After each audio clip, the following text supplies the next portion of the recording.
శుక్లాంబరధరం విష్ణుం శశివర్ణం చతుర్భుజం ప్రసన్నవదనం ధ్యాయేత్ సర్వవిఘ్నోపశాంతయే. ఓం గం గణపతయే నమః. ఓం శ్రీమాత్రే నమః. ఓం శ్రీ గురుభ్యో నమః. ఓం మహాసరస్వత్యై నమో నమః. ఆది ఆస్థాలను చూస్తున్నటువంటి మీ అందరికీ పేరు పేరున నా హృదయపూర్వక నమస్కారాలు. అలాగే విదేశాల్లో కూడా నివసిస్తూ నాకు తరచూ ఫోన్ చేస్తున్నటువంటి మీ అందరికీ కూడా పేరు పేరున నా హృదయపూర్వక నమస్కారాలు. ఇప్పుడు మనం 1 ఏప్రిల్ నుండి 30th ఏప్రిల్ 2026 వరకు కూడా 12 రాశుల వారికి ఎలా ఉండబోతుందో తెలుసుకుందాం. దానికంటే ముందర గ్రహాలు ఏ భావాలు ఉన్నాయి, అంటే ఏ రాశుల్లో ఉన్నాయి తెలుసుకుందామండి. మేషరాశిలో రవి, బుధ. రవి అంటే ఎగ్జాల్టేషన్ ఉంటాడండి. ఆయన 3 degrees దగ్గర పరమోచ్చలో ఉంటాడు. 14వ తారీఖున మాత్రమే మేషరాశిలోకి వచ్చాడు. ఉచ్చస్థితి రవి. శుక్రుడు కూడా ఉన్నాడు. అంటే రవి శుక్రుడు, బుధుడు 30th నుంచి ఆయన వచ్చేస్తాడు మేషరాశిలోకి. వృషభ రాశిలో శుక్రుడు 19th నుంచి మారుతున్నాడండి. వృషభ రాశిలో 19th నుంచి ఉంటాడు. గురుడు మిథున రాశిలోను, సింహరాశిలో కేతువు, కుంభరాశిలో కుజ, బుధ, రాహువులు, మీనరాశిలో బుధుడు కూడా 11th నుంచి మీనరాశిలోకి వచ్చేస్తున్నాడు. రవి శని కుజ బుధులు, రవి శని కుజ బుధులు మీనరాశిలో ఉంటారు. సరే, ఇదొకటండి. ఇంకోటి ఏంటంటే రాహుకేతుల మధ్యలోనే ప్లానెట్స్ అన్నీ ఉండిపోయాయి ఎక్సెప్ట్ చంద్రుడు. దీన్ని కాలసర్ప దోషము అంటాం. ఈ కాలసర్ప దోషం అనేది ఇండివిజువల్ పర్సన్స్ మీద, జాతకాల మీద కొద్దిగా ప్రభావం తక్కువగా ఉంటుంది. దేశ రాజకీయ నాయకుల మీద, దేశాల మీద, రాష్ట్రాల మీద ఈ రాహుకేతుల ప్రభావము కొద్దిగా ఎక్కువగా ఉంటుంది. దీన్ని సవ్యకాల సర్పదోషము అంటాం. ఎందుకంటే రాహు దగ్గర నుండి కేతువు వరకు కూడా గ్రహాలు ఉండిపోయాయి కాబట్టి. సో సవ్యకాల సర్పదోషం. సరే, పక్కన పెడదామండి. దానికి ఏం రెమెడీస్ చేసుకోవాలో అన్నీ మనం చెప్పుకుందాము. సింహరాశి వారికి ఈ నెల మొత్తం కూడా బాగుందండి, చాలా బాగుంది. ముఖ్యంగా ఫైనాన్షియల్గా మీకు నిలదొక్కుంటారు. ఎందుకంటే బుధుడు కూడా మీకు అష్టమంలో రావడం వల్ల విదేశాల నుంచి ధనప్రాప్తి, 10వ తారీఖు వరకు సప్తమ స్థానం ఉండడం వల్ల ఖచ్చితంగా మీకు వ్యాపారాల ద్వారా ధనప్రాప్తి, భార్యాభర్తల యొక్క అదృష్టం వల్ల ధనప్రాప్తి కలుగుతుందండి. మీకు తోబుట్టువుల సహాయ సహకారాలు ఎప్పుడూ అందుతూనే ఉంటాయి. ఎప్పుడు ఆలోచించాల్సిన విషయమే లేదు. ఇంకా చెప్పాలంటే చదువులో ఆటంకాలు లేకుండా మీరు విద్యలో బాగా రాణిస్తారు. 4th హౌస్ లార్డ్ కుజుడు సప్తమంలో ఉన్నాడంటే ఖచ్చితంగా విద్యారీత్యా విదేశాలు వెళ్తారు. అంటే బ్రహ్మాండంగా ఉంది. అంతేకాకుండా సప్తమంలో నుంచి అష్టమంలో కూడా మారిపోతున్నాడండి ఆయన. సో అదొకటి చెప్పుకుందాము. అంతేకాకుండా మీ చదువులో కూడా అష్టమ స్థానంలో కుజుడడం వల్ల చదువులో ఆటంకాలు, తల్లిగారికి బాగుండకపోవడాలు, తరచూ మీ ప్రమాదాలు జరగడాలు, మీ పిల్లలకు కూడా ప్రమాదాలు జరగడానికి కూడా అవకాశం ఎక్కువ ఉంది. కుజుడు శనుల కాంబినేషన్ కాబట్టి మీ పిల్లలు కూడా దెబ్బలు తగలడమో, చిన్న చిన్న ప్రాబ్లమ్స్ రావడమో, అయితే చదువులో ఆటంకాలు ఏర్పడడమో జరుగుతుంది. అసలు ముఖ్యంగా గురు ప్రభావం వలన కూడా మీ పిల్లలు కూడా చాలా అద్భుతంగా ఉంటారంటే మగ పిల్లవాడు పుడతాడు మీకు. అలాగే మగ పిల్లల వలన అదృష్టము, మీ జాతక ప్రభావం, మీ జాతకం అంటే ఈ గోచర ప్రభావం వలన మీ మగ పిల్లలకి, మీ సంతానానికి కూడా వాళ్ళు ఎటువంటి పరిస్థితుల్లో ఉన్నా సరే వాళ్ళు కాపాడబడతారు అన్నది సందేహం లేదు. ఇది ఖచ్చితం. కాదు ఏంటంటే ఇప్పుడు కుజుడు కూడా సప్తమం నుంచి మారిపోతున్నారు. ఒక్క రాహు ఒక్కడే ఉండిపోతున్నాడు. సో దీనికి ఏం చెప్పాలంటే యాక్చువల్గా సప్తమ స్థానంలో రాహు మంచివాడు కాదు. అది యాక్చువల్ సప్తమ స్థానం ఉన్నాడంటే రాహు ద్వికళత్వం అంటుంటాం మనం. అందరికీ వర్తించదు.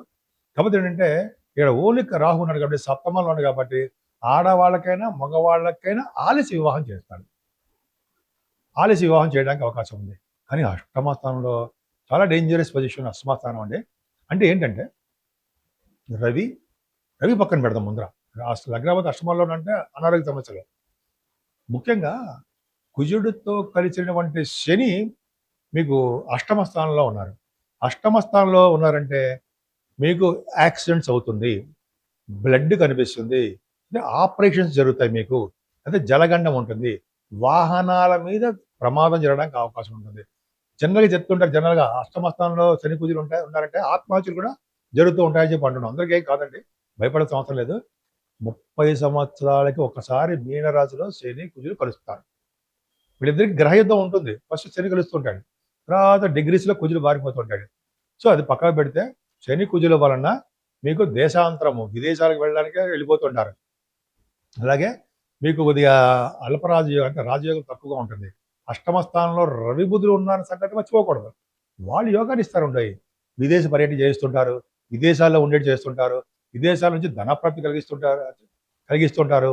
అలాగే ప్రభుత్వం ద్వారా సంపద కలిగించడానికి అవకాశాలు ఉంటాయి. సరే, అత్యంత రాజయోగ కారకుడు 9th హౌస్ లార్డు అష్టమంలోకి వెళ్ళిపోకూడదండి. నాన్నగారికి హెల్త్ బాగుండదు. మీ నాన్నగారు ఉన్నారు కదా, ఎంత కష్టపడ్డా నాన్నగారికి హెల్త్ బాగుండదు, మెడిసిన్స్ ఇప్పించవలసి వస్తుంది. అంటే అందరికీ కాదండి, కొంతమందికి వాళ్ళ జాతకాలు ఇచ్చే ఉంటుంది.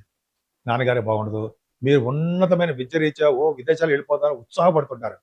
కానీ అష్టమస్థలు ఉండిపోవడం వల్ల కుజుడు మీకు అనుకున్న యూనివర్సిటీస్లో సీట్ రాగలేకపోవడము, లేకపోతే ఏదో కారణం వల్ల ఆగిపోవడం జరుగుతుంది. పర్మనెంట్గా ఆగిపోవడం ఏమి ఉండదండి. కానీ శుక్రుడితో కలిసిన రవి భాగ్యంలో ఉన్నాడు. సో మీ రాష్ట్రాధిపతి 4th అంటే 14వ తారీఖున అక్కడి నుండి ఎగ్జాల్టేషన్లో 3 డిగ్రీల దగ్గర ప్రమోషన్లో ఉంటాడు, భాగ్యంలో ఉన్నాడు. అప్పుడు నాన్నగారికి అదృష్టవంతం చేరుకుంటుంది. అంటే మార్చి 14 నుంచి నాన్నగారికి బాగుంటుంది. Even though 9th house lord కుజుడు అష్టమంలో ఉన్నప్పటికీ అనారోగ్యాల నుంచి బయటపడుతూ ఆరోగ్యవంతులుగా తయారవుతారు. నాన్నగారు కూడా విదేశాలు రావడానికి, మీ నాన్నగారు అర్థం, మీ విదేశాలు రావడానికి కూడా అవకాశం ఉంటుందండి. శుక్రుడు మన గురుగారు, శుక్రుడు 10th హౌస్ లార్డ్ భాగ్యంలో ఉన్నాడు కదా. అంటే భాగ్యంలో వ్యవసాయ 18th వరకు ఉంటాడండి, 1st నుంచి 18th వరకు. మా వ్యవసాయ రంగంలో బాగా ఇష్టం మీకు, వ్యవసాయ రంగంలో దూసుకుపోతుంటారు. అలాగే 10th హౌస్ లార్డ్ 9th భావంలో అంటే వ్యాపారం మూలక బాగా ధనప్రాప్తి, విదేశీ పర్యటన, షూటింగ్ల రీత్యా, హైయర్ ఎడ్యుకేషన్ రీత్యా విదేశీ పర్యటన, రవి శుక్రుల కాంబినేషన్ వల్ల తీర్థయాత్రలు ఇన్ని చేసుకుంటారండి. అలాగే 19th నుంచి కూడా ఇంకా చెప్పుకునేటప్పుడు చాలా ఉంటుంది. 19th నుంచి శుక్రుడు మీకు రాశిలో ఉండడం వల్ల కేంద్రంలో శుక్రుడు మంచివాడా కాదుగా, కానీ ఇక్కడ మంచివాడే. రీజన్ ఏంటి? 3rd house lord 10th house lord 3rd భావంలోనూ 10th భావంలో ఉంటే రాజయోగాన్ని ఇస్తాడు. అది కుంభరాశి వాళ్ళకి జరుగుతుంది, సింహరాశి వాళ్ళకి జరుగుతుంది. అలా కుంభరాశి వాళ్ళకి కుజుడు, సింహరాశి వాళ్ళకి శుక్రుడు. బ్రహ్మాండం. అంటే దశమంలో శుక్రుడు ఉన్నాడంటే మీ వృత్తిలో కానీ వ్యాపారాల వృత్తి కూడా చెప్పుకుందాం, మీరు చేస్తున్న జాబ్లో పర్ఫెక్ట్గా బాగుంటారు. మీరు ఏ సాఫ్ట్వేర్ ఉద్యోగస్తులైనా, గవర్నమెంట్ సంబంధించిన ఉద్యోగస్తులైనా పర్ఫెక్ట్గా బాగుంటారు. శుక్రుడు ఉన్నాడంటే కళారంగం కదండి, ముఖ్యంగా ఆయన అవే చెప్పాలి మనం. కళారంగంలో బాగా సక్సెస్ అవుతారు. సినిమా రంగం, కళారంగం అంటాం. అలాగే మీరు యాక్టింగ్గా బాగుంటారు, డైరెక్టర్స్ గాను, ప్రొడ్యూసర్స్ గాను, యాక్టింగ్లోను కొత్త ఆపర్చునిటీస్ రావడము, అలాగే సంగీత సాహిత్య నృత్య కళాకారులు గాను, అలాగే కళారంగంలో అసలు ఒకటంటే అన్ని రంగాలు మీరు రాణిస్తారని అర్థం. బ్యూటిఫుల్. అదృష్టాన్ని, ఆరోగ్యాన్ని, సంపదల్ని, విలువైన సంపదల్ని ఇస్తాడు. మంచి బట్టలు, పెర్ఫ్యూమ్స్, ఆభరణ ప్రాప్తి, బంగారు ఆభరణాలు ఇస్తాడు. ఎంత బాగుందండి. ఒక్క అష్టమ స్థానమే ప్రాబ్లం. లాభంలో గురుడు ఏం కావాలండి, అష్టమాధిపతి లాభంలో ఉన్నాడు కదా, మీకు పంచమాధిపతి లాభంలో ఉన్నాడు. అంటే హార్స్ రైడింగ్ కూడా చేస్తారండి మీరు. గుర్రాలు కొనుక్కోవడమో, గుర్రాలు ఎప్పుడో ఒకసారి గుర్రం ఎక్కడమో, హార్స్ రైడింగ్ చేస్తారు. అశ్వసంపద ఉంటుంది. పక్క పెడితే ఎడ్యుకేషన్ సంస్థల్లోనూ వ్యాపారాలు వాళ్ళకి, అలాగే వేద పండితులకి వాళ్ళకి బాగుండడము, ధనాదాయం బాగుండడము, అలాగే విద్యా సంస్థలు, ఇంకొంచెం బ్యాంకింగ్ రంగం అండి, మర్చిపోతుంటాను. బ్యాంకింగ్ రంగంలోనూ వాళ్ళు బాగుంటుంది. ఆడిటర్స్గా బాగా సక్సెస్ అవుతుంటారు.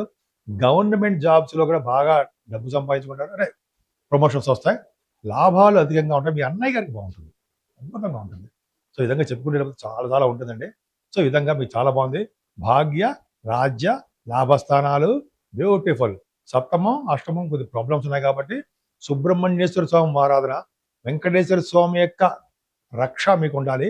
అలాగే వెంకటేశ్వర వారి దగ్గర అఖండ దీపారాధన, ఈశ్వరుడికి అభిషేకాలు చేస్తే చక్కని ఫలితాలు ఉంటాయి. నేను మీ వాడ్రే ఆదినారాయణరావు, ఆది ఆస్ట్రాలజీ మాట్లాడుతున్నానండి. ఆది ఆస్ట్రాలజీ అంటేనే ట్రస్ట్, నమ్మకం. మీ జాతకాలు చూపించుకోవాలనుకుంటే మీరు date of birth, time of birth, place of birth 3 ఉండాలండి.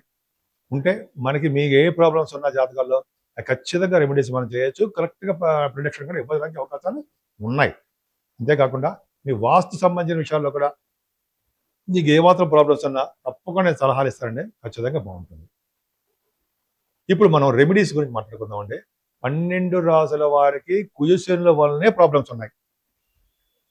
30 సంవత్సరాలకు ఒకసారి కలిసేటువంటి శని కుజులు మీన రాశిలో ఉన్నారు కాబట్టి వాళ్ళు ప్రమాదాన్ని సృష్టిస్తారు. దేశాల మధ్యలోను, రాష్ట్రాల మధ్యలోను, అలాగే రాజకీయ నాయకుల మధ్యలోను. ఇవి శని కుజుల యొక్క కాంబినేషన్. అంతేకాకుండా కాలసర్పదోషంలో కూడా ఉండిపోయాం మనం. ఫస్ట్ పాయింట్ కాలసర్పదోషంలో ఉండిపోవడము, శని కుజుల కాంబినేషన్ వల్ల అల్లకల్లోలం అవుతుంది చూసారా రాష్ట్రాలు, దేశాలు. ఇదే కారణం. ఎందుకంటే కాలసర్పదోషం, సవ్య కాలసర్పదోషము. మనం ఏం చేయాలి? ఏం లేదండి, రాహుకేతువులకి పూజ చేయించుకోవడం కంపల్సరీయే. చేయించుకోవడం వల్ల అంటే మనకి మనం వెళ్తుంటాం కదండి, కాలసర్పదోషం కాళహస్తి వెళ్తుంటాం కదా, కాళహస్తిలో కానీ మన ఊళ్ళో కానీ రాహుకేతులకు పూజ చేయించుకోవడం వల్ల శనీశ్వరుడికి 7 వారాల పాటు ఆ 12 రాసుల వాళ్ళు 7 వారాల పాటు తైలాభిషేకం ఖచ్చితంగా చేయించుకోవాల్సింది. అదొకటి ఇంపార్టెంట్. కుజుడు ప్రభావం కూడా తగ్గాలి, కుజుడు బలం కూడా పెరగాలి. కాబట్టి కుజుడు ప్రభావం ఉండాలంటే స్వామి వారికి అంటే సుబ్రహ్మణ్యేశ్వర స్వామి వారికి పొట్టలు కనిపిస్తుంది సార్, ఆ పొట్టలు కూడా ఉంటుంది, పావు పొట్టలు. వాటిలో నీళ్లు పోయడము, అది సారీ పాలు పోయడము, సారీ అండి, నీళ్లు గమ్ముకొని వచ్చింది, పాలు పోయడము. అలాగే గుడ్లు మాత్రం వేయకూడదండి. కళ్యాణాలు, సుబ్రహ్మణ్యేశ్వర స్వామి వారికి కళ్యాణాలు చేయడము ఖచ్చితంగా చేయడం జరుగుతుందండి. మళ్ళీ దేవసేన సహిత సుబ్రహ్మణ్యేశ్వర స్వామి వారికి కళ్యాణాలు చేయిస్తే ఈ ఫైర్ యాక్సిడెంట్స్, ఈ ప్రమాదాలు, అగ్ని వలన వచ్చే ప్రమాదాలు, వాహనాల వచ్చే ప్రమాదాలు, నీటి వలన వచ్చే ప్రమాదాలు అన్ని తగ్గుముఖం పడతాయి. స్వామివారిని మల్లె పువ్వులతో పూజించడం వలన అద్భుతమైన ఫలితాలు ఉంటాయండి. అంతేకాకుండా ఈశ్వరుణ్ణి, శివుడిని ఆయన మల్లె పూలతో పూజిస్తే త్వరగా పెళ్ళిళ్ళు అవుతాయి. అలాగే భార్య భర్త కలిసి ఉంటారు. మారేడు దళాలతో పూజిస్తే ధనప్రాప్తి కలుగుతుంది. విష్ణువు దగ్గర అఖండ దీపారాధన, వెంకటేశ్వర దగ్గర అంటే ఆయన దగ్గర కదండి, ధ్వజస్తంభం దగ్గర ఎక్కడ చూసుకుని అఖండ దీపారాధన చేయడం వల్ల శనీశ్వరంలో వచ్చే దోషాలు తొలగి సర్వసుఖాలు కలుగుతాయి. ఆంజనేయ స్వామి వారు మాత్రం మర్చిపోకుండా మనం సర్వదా రక్షగా మనం కాపాడేవారు ఆ భగవంతుడు ఆంజనేయ స్వామి వారే. మీ అందరికీ పేరు పేరున మీ అందరికి కూడా సంపూర్ణంగా బాగుండాలని, మీ కోరుకున్న వాటిల్లో ఉత్తీర్ణత ఉండాలని, ఐశ్వర్యము, అదృష్టము తోడుగా ఉండాలని, వాటన్నిటితో పాటు సంపూర్ణమైన ఆరోగ్యవంతులుగా ఉండాలని, మీరు అందరూ ఉంటారని కూడా, ఆ భగవంతుడికి ఆశీస్సులతో మనందరం ఉండాలని కూడా నేను మనస్ఫూర్తిగా కోరుకుంటున్నాను.